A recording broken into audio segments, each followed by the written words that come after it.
So, a quick introduction.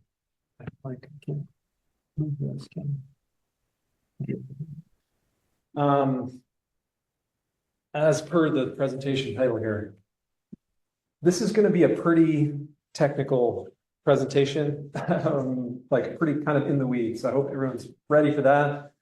What we want to talk about today is really basically unpack some of the logic that is happening in Folio that's calculating the values that you're seeing mostly in the finance app itself. So these values are impacted by invoices or invoicing and ordering activity. And so we're going to go through just a quick introduction first of who the two of us are up here, because you don't have to suffer through just my ramblings today, which is nice. But my name is Dennis Bridges. I'm the product owner, co-product owner for acquisitions. I work for EBSCO as a product manager, and this is Damien. Yeah, I'm Damien. I work for Michigan State University as a software engineer. And half of the year, I work with the Thunderjet team on folio development with acquisitions. And half of the year, I work on other projects for Michigan State, like the public catalog. Yeah, and I think it's worth maybe just mentioning a quick, I think this is a real success story of collaboration, to be honest, that we maybe don't talk about quite enough in terms of having Damien's help focusing on certain functionality for, full half of the year, generally for a given release, has been instrumental in moving forward, enhancing the way that Folio manages transactions in general. I think a lot of the problems that we've had with transactions over time sort of stem from this microservices world that we're working in. Maybe it's fair to say that, maybe it's not. But some of the challenges are related to that, and Damien has been here to help really identify those problems and define features for resolving some of those problems. A lot of that stuff we're going to talk about today, but we delivered a lot of functionality, as you'll see in the slides we're about to show. And a lot of that was kind of driven by Damien's involvement. So really appreciate it. Thanks.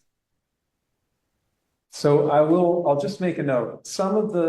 I wanted to kind of condense down the functionality over the last number of releases and some of the ones that are upcoming that are really specifically focused on, or at least involve, financial transactions. So this is not everything that we're doing with acquisitions, but these are the things starting from Orchid. Obviously, there was development prior to this, but starting from Orchid, we began to identify little problems with invoice processing, where situations where you would have an invoice that you maybe set to approved, or you thought you set to approved, and it might have generated transactions kind of unbeknownst to the user. There would be pending transactions associated with that invoice, but it still wasn't actually approved.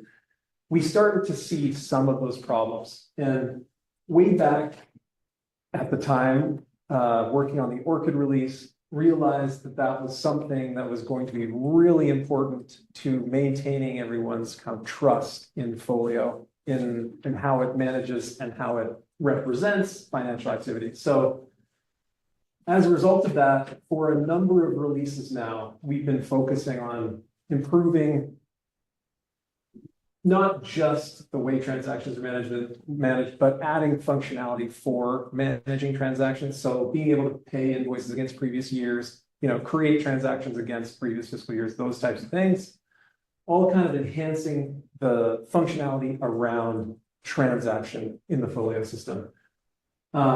So obviously we worked on rollover a fair bit because a lot of transactions can be generated at that time. Typically, those are allocations or encumbrances. And we can talk a lot more about the types of transactions if all of you are excited about that. But so we have had to do a fair bit of performance enhancements. We've added some functionality to the rollover process and worked on basically the logic that that calculates what the value of transaction, what the value of encumbrances needs to be, and so on and so forth. And I think really critically want to highlight in Cosnalia, which is actually the current release we're rolling out essentially now. We have made a pretty significant change to the tools that are available for creating transactions, the APIs that are available for creating transactions in the backend.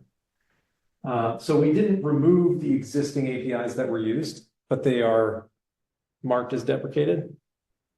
And there's a new set that are available, and are you going to show some of the wiki pages, or do you have links or anything to the wiki pages? No, I'm not sure. We could look at, there is a page on this functionality that maybe we'll share. So I can add a link to the presentation, so it's in the slides. That kind of outlines some of the key points of this change as well, if you want that as a reference. Another thing that was mentioned this morning in the reporting discussion is that we separated for ransoms, which we're working on now, kind of coming to a close shortly here.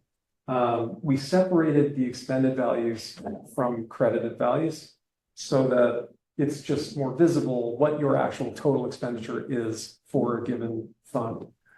Because previously, you know, if you had, especially some large kind of credit values, it wasn't really clear that that was what was happening.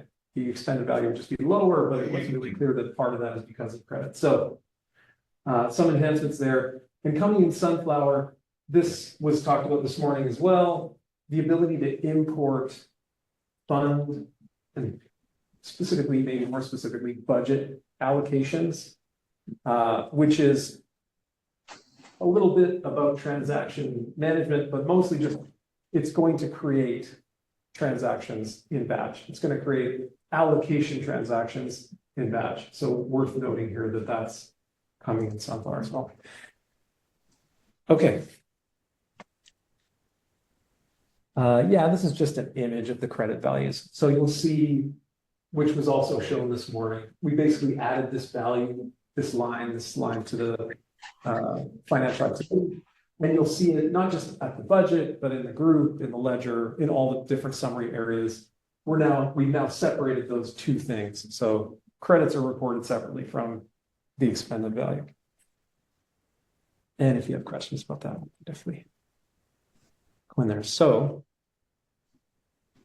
I realize I only have one more slide before I pass it over. So I'm just going to share this slide. If you want to know more, and I'm going to upload this presentation. So if you want to download these links, you have to scramble. Links to the SIG documentation, links to the Folio wiki, where some of this technical documentation you find on this side, and the JIRAs that we have that define all the features that I've talked about. So with that, before we go to questions, we'll get into the meat and potatoes of this.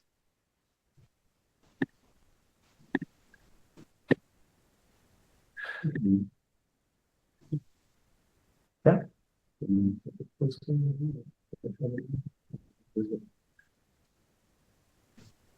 I have to just.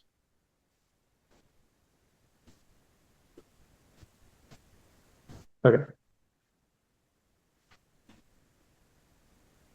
How's that? Good? That's okay. Thank you. Yeah.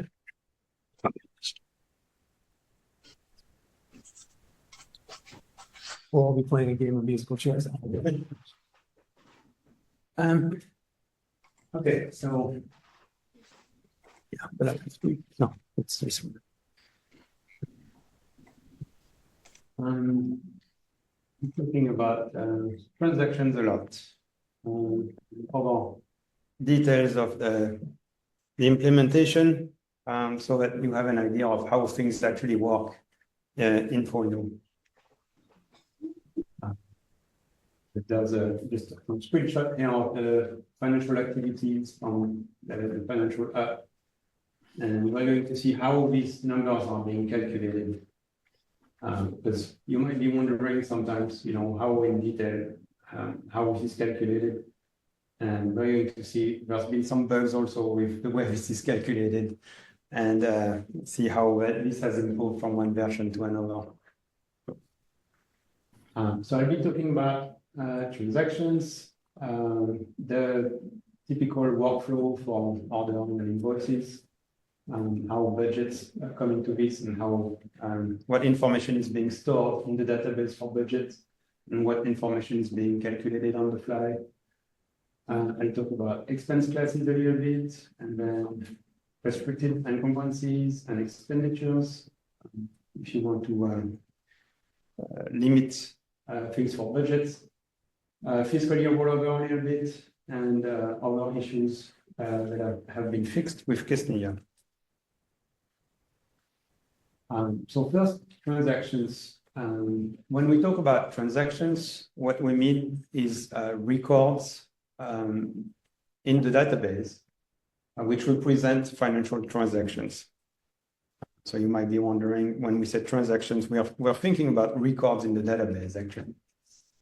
And there are different types. So there's a field in the transaction that defines the type of transaction. They can be allocations, when you first allocate money to a fund, a budget, I mean. Transfer, when we are transferring money from one fund to another. Encumbrance, when we want to encumber the budget. And then related to invoices, pending payments, when we've created an invoice, it's not paid yet. Payment and credits when it's paid. And finally, the last one is less well known. The rollover transfer is a type of transaction that is being created when we do a fiscal year rollover to re-encumber. And so there are lots of fields in transactions. I'm not going to talk about everything, but another interesting one is specifically for encumbrances. So what we call encumbrances is transactions with the type encumbrance. These transactions have an encumbrance status, which can be either pending, unreleased, or released. It's typically released when it's paid an invoice, and it's not encumbering the budget anymore. When it's encumbering, it's unreleased.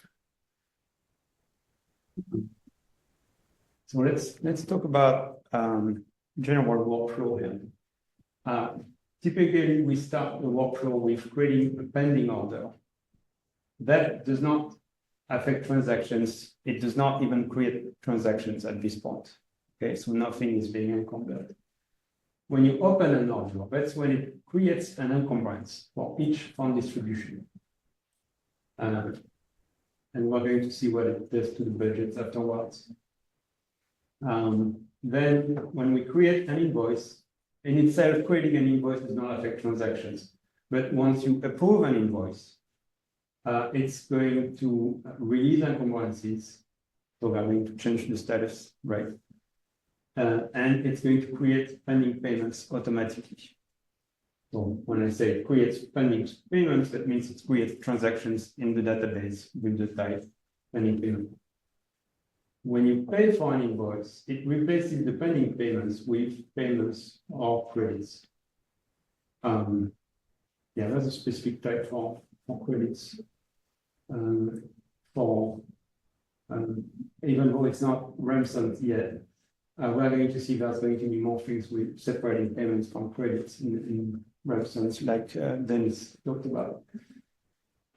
If you cancel an approved or paid invoice, it's going to unrelease the related encumbrances. So we are going to change status from released to unreleased. And it's going to cancel the payments and credits automatically. This is one way you can undo canceling an invoice. And finally, one last thing, if you unopen an order, so if you've opened an order, for instance, it's created the encumbrances. If you unopen it, that's going to make the encumbrances pending. We could have just deleted the encumbrances, but then if there's been some changes and then you reopen the order, that could have been, you might have lost some information. So we are not removing the encumbrances when we're unopening orders. We are keeping them, but we are making them pending. And that's the only case where really you have a pending encumbrances, which if you've opened an order and then you've unopened it. because when you create a pending order, it doesn't create transactions.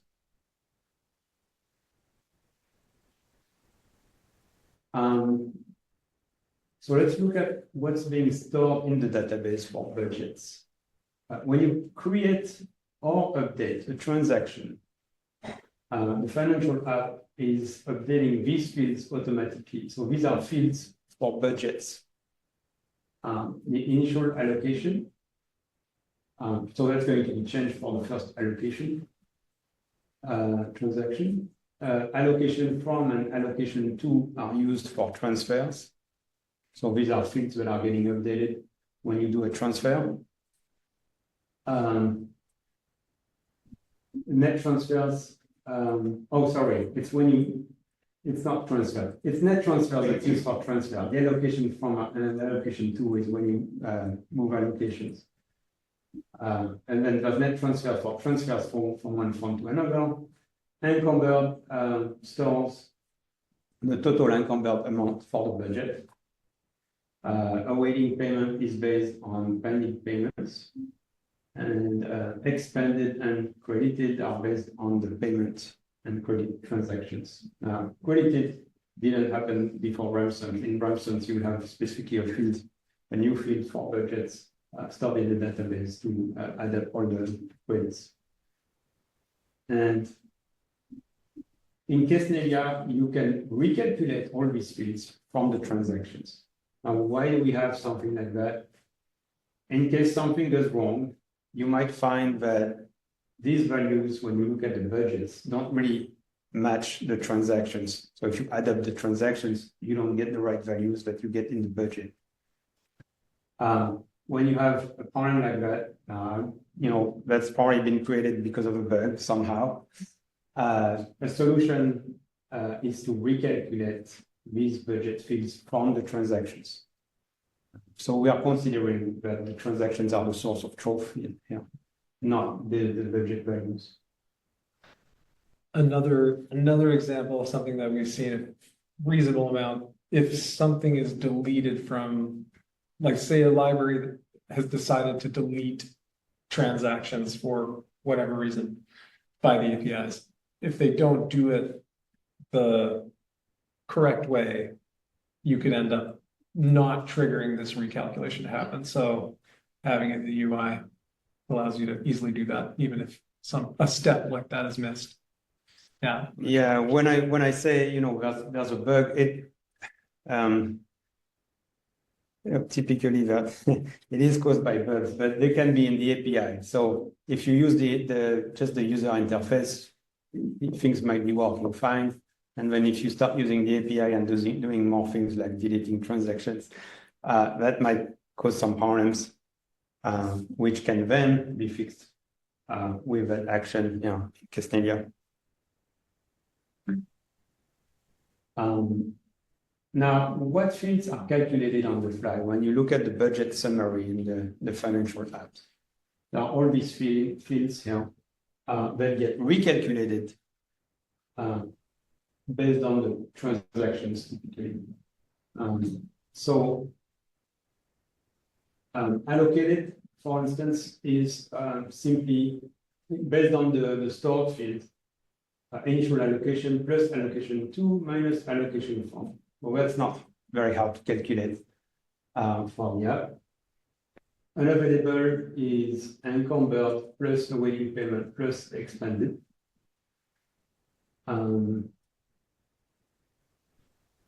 Total funding is allocated plus net transfers. The cash balance is total funding minus expended. Using the total funding that's been calculated just in the previous step. And available is the total funding minus unavailable. This is useful to understand when you're looking at the budget summary. This is the way we are calculating that. Other expended is a bit more complicated. Generally, it's expended plus awaiting payment minus total funding. But we are making sure that all the values are either positive or zero. Well, not all values, but the total funding is to be like that. And the result, the general result of our expanded, we don't want that to be negative, because that wouldn't mean anything. So we are making sure it's either positive or zero. For ledgers and groups, the initial allocation from, etc., are calculated based on the transactions. Otherwise, this is mostly for budget. This is mostly based on the budget stored field.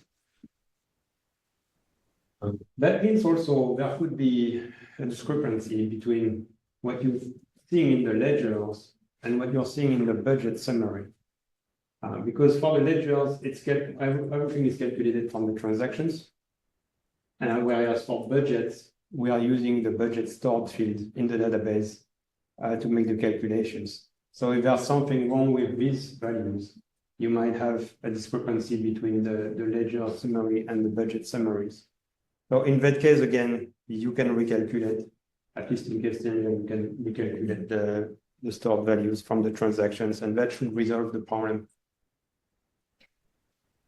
And finally, yeah, in lump sums, we don't have just expended. No, sorry. I mean, when you calculate expended, it's replaced by expended minus credit. That means, previously, when we were thinking about expended, we were just calculating the expended value and subtracting the credits, whereas now it's all separate. But that means for summaries, we need to do a calculation. Okay, over encumbered, and the value for that is, well, it can be wrong in Castilla and before. So the way it's being calculated is a bit complicated. I've put it here for information, but this calculation is really wrong in some cases. So I would recommend that you just ignore that value if you're still using, well, everybody is using Castilla, I guess, or before. So just ignore the value for now, recalculate it manually, and it will be safer because there's some issues. In ransoms, we've changed the calculation. We are first calculating what's overcommitted, so it's unavailable minus total funding, making sure it's positive. And then from there, we're calculating what's over encumbered based on that and over expended. So you could, when you do it manually, you could do the same calculation here. Yeah, it's a quick question, sorry to interrupt. When you do this manually, is it recalculating all budgets? You have to do it manually, budget by budget by budget. You have to identify. I have 700 budgets, so yeah, and I have this problem, and it's random. We have to total transactions, and I really don't want to be expanding 700 times. And we've been doing it with our posting provider because it updates. Yeah, that does not sound fun. But I don't really have, a great solution. What you could try to do is export your budgets, maybe with the list apps, and then using a spreadsheet, do this calculation. I can do this with reporting other ways too. Yeah. So I'll probably do that rather. If this is manual, yeah, the action, the recalculate action is on the budget, is in the budget action menu. Yeah, so it's The not. budget action menu or the fund action menu. Regardless, But yeah, it's one of the budgets. It's the budget. That's right, yeah, it's not for the entire ledger.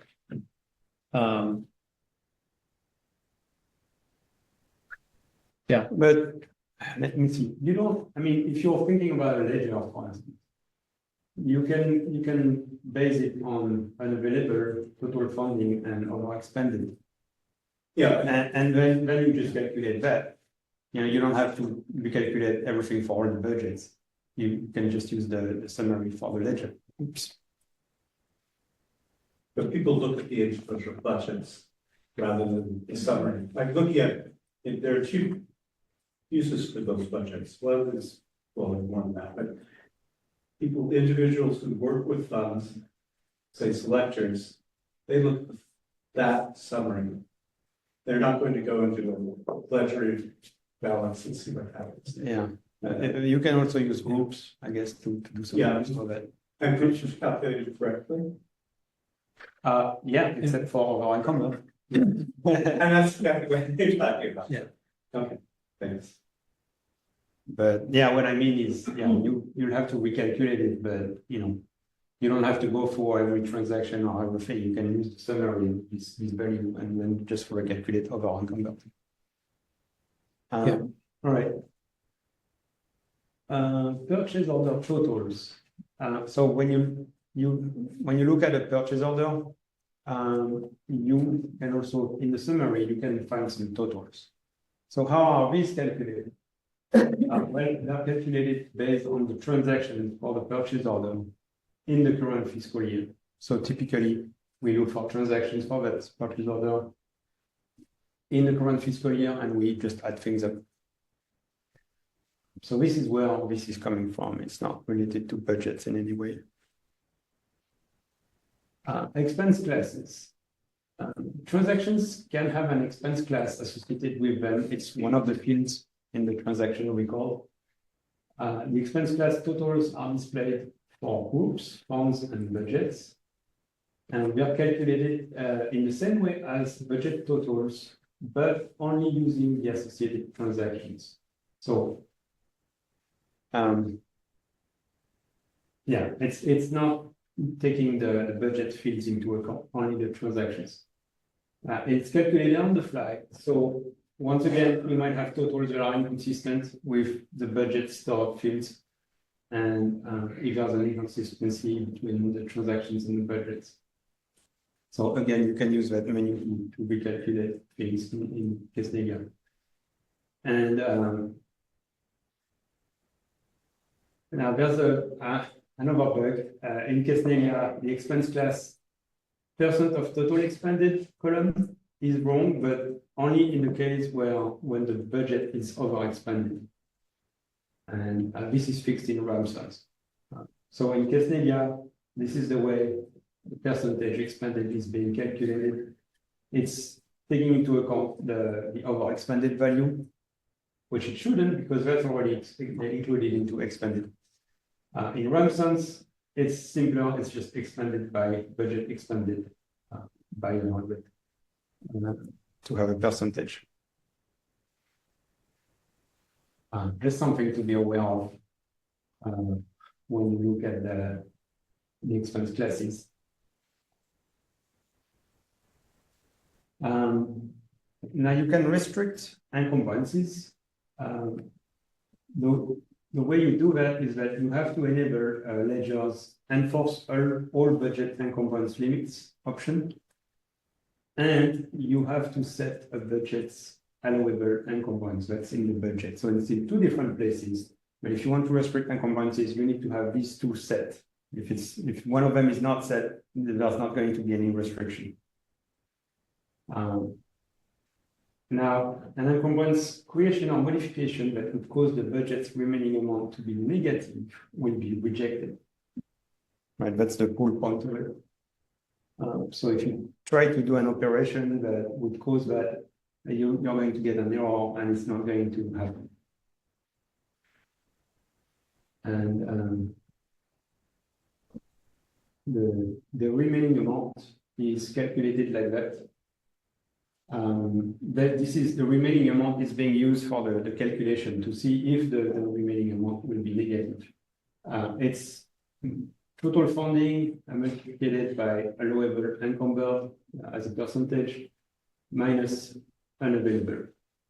And I've written here the details of how total funding is calculated and unavailable, but this is just stuff that I put in one of my previous slides.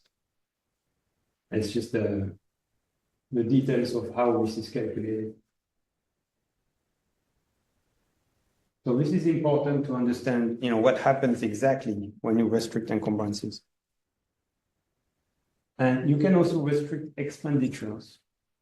And you do that similarly by enabling the ledgers enforce all budget expenditure limits option and setting a budget's allowable expenditure.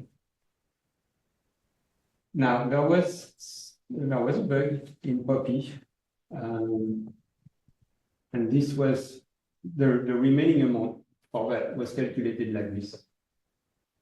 And the bug here is that it was taking encumbrances into account. It shouldn't do that. So that means in Poppy and before, a number of our versions before, it was overly restrictive for expenditures. And also on top of that, that made that feature redundant with the encumbrance restrictions. Because we are already taking all that into account when we do encumbrance restrictions. So then that would have made that useless.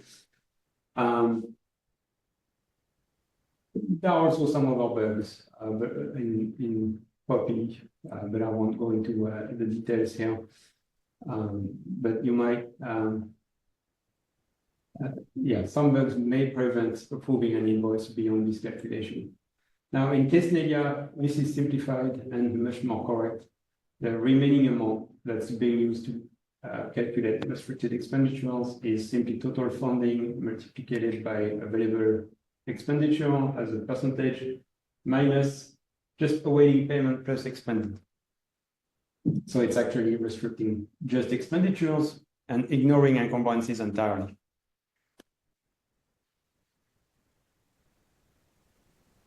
The fiscal year rollover. Now, some of you might have had some issues with encumbrances and fiscal year rollovers. Sorry about that. This is something that's been a little unstable for years, but with each version we are improving things and we'll get it right eventually. The fiscal year rollover can create new encumbrances in the new fiscal year if you choose to re-encumber orders. And this is only for open orders. Other encumbrances are not rolled over.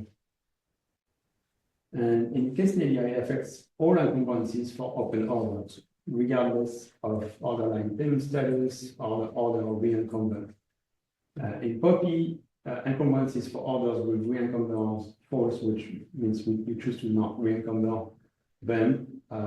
These encumbrances will not be created, but that causes issues afterwards because the software is assuming that when an order is open, you have encumbrances. So in case Nelia, the way we've resolved that, if a re-encumber is false, we are going to create a new encumbrance, and it's going to be released, so it will have a zero amount. So basically, it will be as if it wasn't re-encumbered. There won't be any encumbrance, but there will be a record, an encumbrance record with a zero amount. And if you want to re-encumber on the other hand, then that encumbrance will also be created, but it will be unreleased, so it will be effective.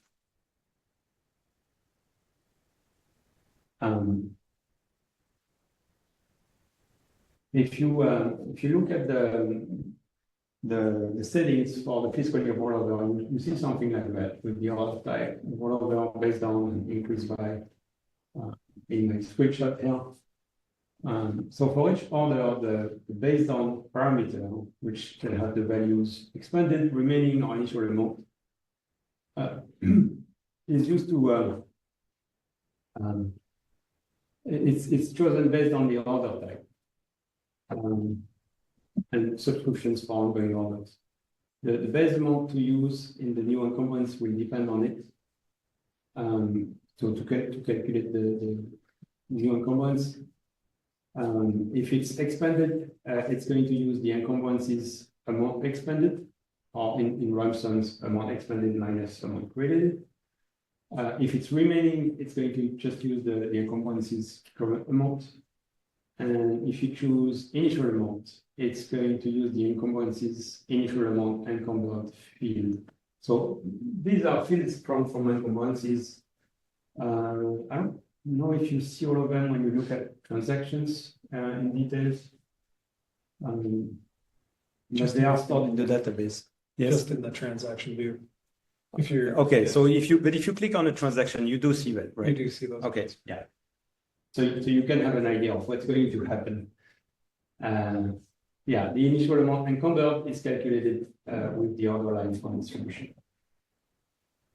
Now, I've simplified things a little bit, for clarity, but in practice, the base amount is calculated from the sum of the values for all the fund distributions in the PO line, and then it's multiplied by the distribution ratio. So if you've got several fund distributions, it's calculated to take that into account. And then the amount is multiplied by the fiscal year rollover increased by 7. And at the end, the very end, there's also rounding adjustments. So this is how encumbrances are calculated when you do fiscal year rollover. It's not necessarily intuitive. You have to really understand, especially how to pick one option here is not evident. So understanding how that works and what it does exactly might help you to decide what you want when you do a fiscal year rollover. Some of our bugs that have been fixed in case Nelia. One, you might remember that error message or expected transactions already processed or failed to create pending payments when dealing with invoices. That's been fixed in case Nelia with the new transaction API that Dennis talked about a little bit. This cannot happen anymore. There was some slowness sometimes to approve an invoice with many lines. Some people can have hundreds of lines. In that case, it was really slow, and it could actually be so slow that there would be a timeout in the user interface. So what would happen then is that you'd get an error, but the calculation was actually still ongoing in the background. And in the end, there was no error. The invoice could be approved. But it was really confusing. So now that it's faster, we won't have this problem anymore. Another one, the encumbrance expense class might not be updated after a change to the fund distribution. It's in some cases. An encumbrance can be created anyway when an order fails to open. Yeah, that's when you do some operation like opening an order. There's a lot of things that happen in the system, one after the other.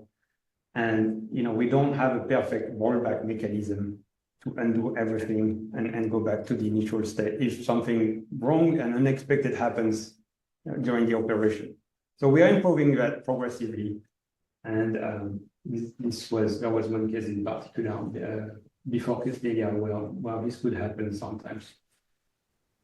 And then canceling a paid invoice with a credit could cause a wrong expended amount for the encumbrance. That's only when you have credits. So that was not happening frequently, but that could cause wrong amounts in the end. So the moral of all that is, if you haven't upgraded to Castledia yet, you should do it as soon as possible because we've fixed a bunch of bugs with finances that it can be really important to fix. All right, so I'm done with the details here. We still have 9 minutes. Yeah. some time for questions. Anything? Maybe we should check the chat. chat. Yeah. Maybe let's switch. Sure. And honestly, if you have questions or even just feedback, either of those things would be welcome. I'm still looking forward to this weekend. We can't do Stanley yet because there are other bugs that Other things, yeah. sort of holding off the top, at least CSP4. But I'm eager to get there just because we have so many invoices fail. Yeah. And all that sort of thing.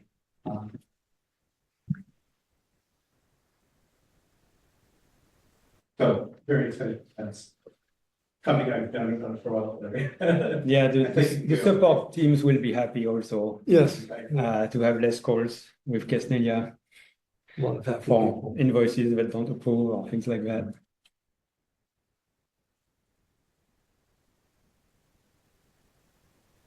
So I have one other question.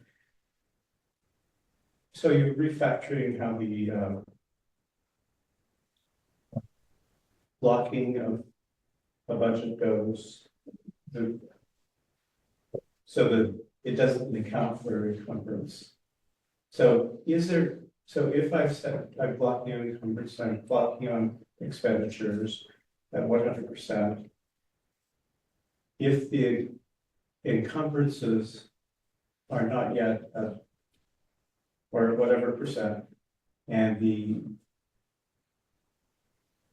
expenditures are not yet at 100%, but if the total of the two of them combined exceed 100%, will that still block it?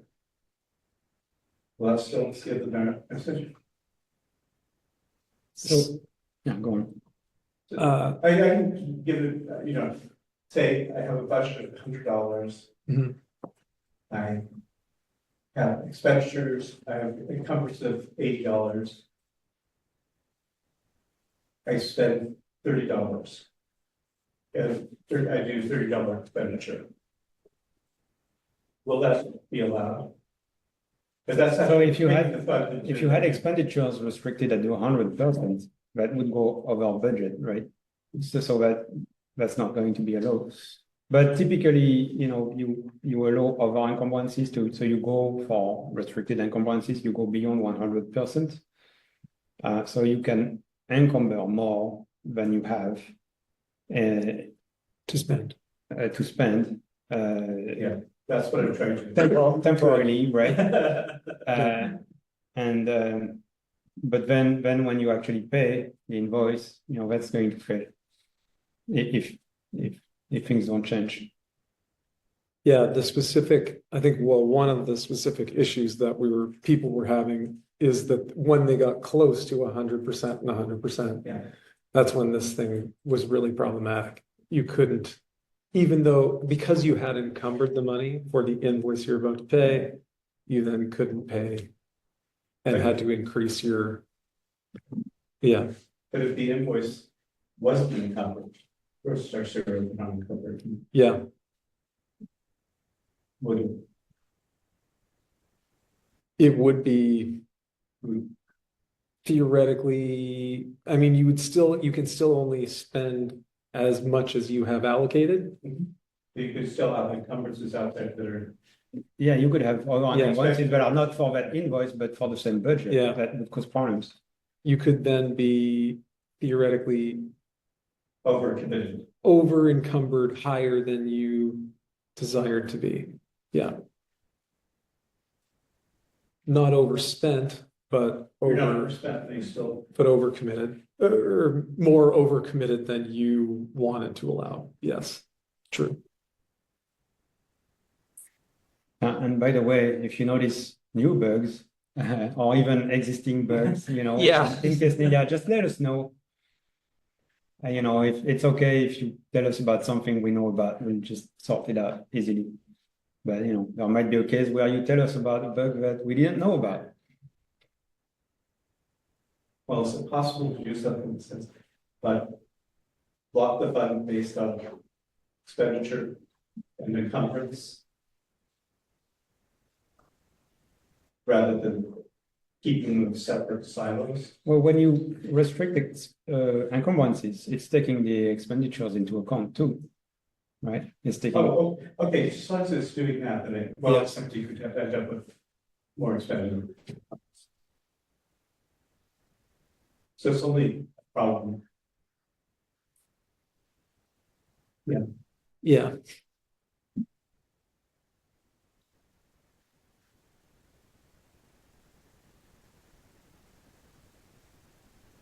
Yes. Going back to what Scott said earlier, to recalculate the total. Budgets. The budget total, yeah,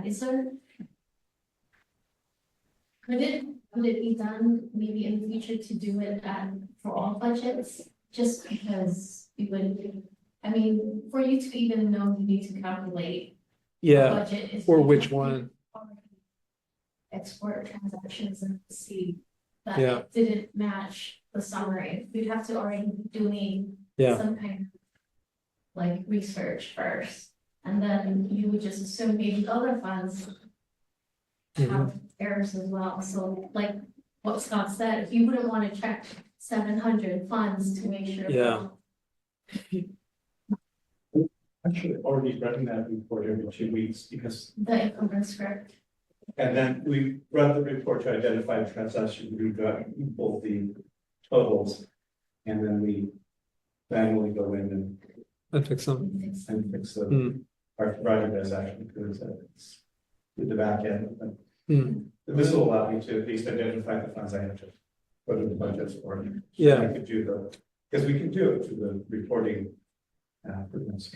right, Yeah, that's a good idea. We have a project to, create a new tool to check consistency, generally with finance data, and we Yeah. haven't come around to actually do it yet, but, That would, you know. that would resolve all. Yeah. yeah, we, It's really the. we'd essentially, so we'd taken the script and we have a design for incorporating the script into the interface. But we wanted to prioritize this work on the actual APIs first, because if we eliminate those bugs,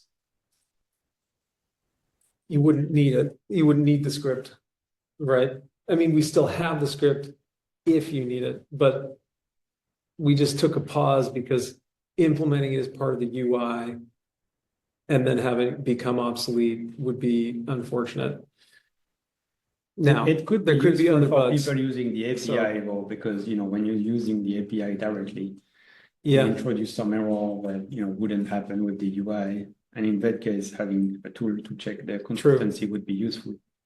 yeah, just on the back end, even. Yeah. Yeah, I think a lot of our errors were done because of that. We did a lot of work through the APIs Yeah, and our orders and transactions just were out of sync. yeah, When you're talking about the list app and like future plans for batch editing, maybe right. things would that be, because it's this done through API, would that possibly? So it should be using Okay, this new API, yeah, Okay. if it's implemented, because it hasn't been implemented yet. So they should, as long as they implement it with this new API. Then, yeah, it also give them more flexibility with being able to theoretically roll things back. Right, because it's kind of a all or nothing. One of the key differences between this new set of transaction APIs, or it's a single transaction API now. I should stop talking. You described the new. It's creating all the transactions out in one request, Yeah, it's essentially.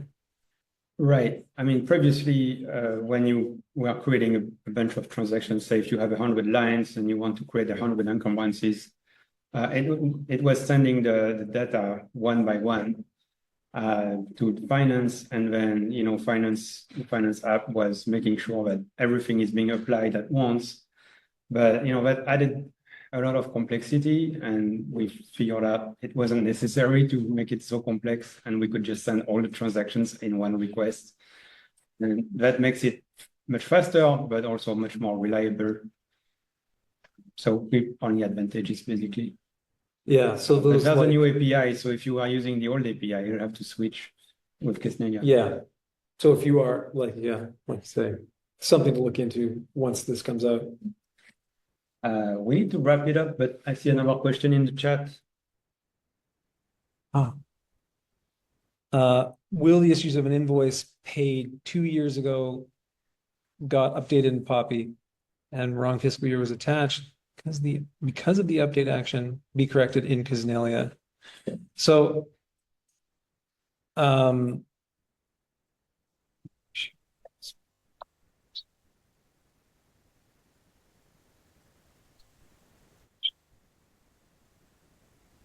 This is kind of a separate bug. I think this is reference to the fiscal year changing because something was approved in one year and paid in another. Which was resolved in a separate bug we didn't mention, I don't think, today.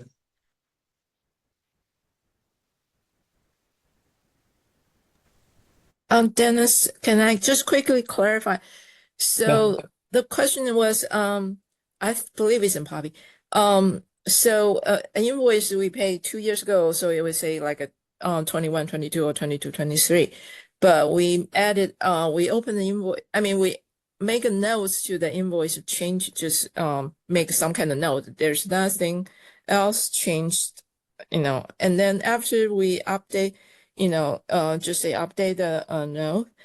And then because of Poppy use any kind of update to an invoice attached to the current fiscal year, has that fiscal year indication field indicating as current, even though that invoice was paid 2 years ago?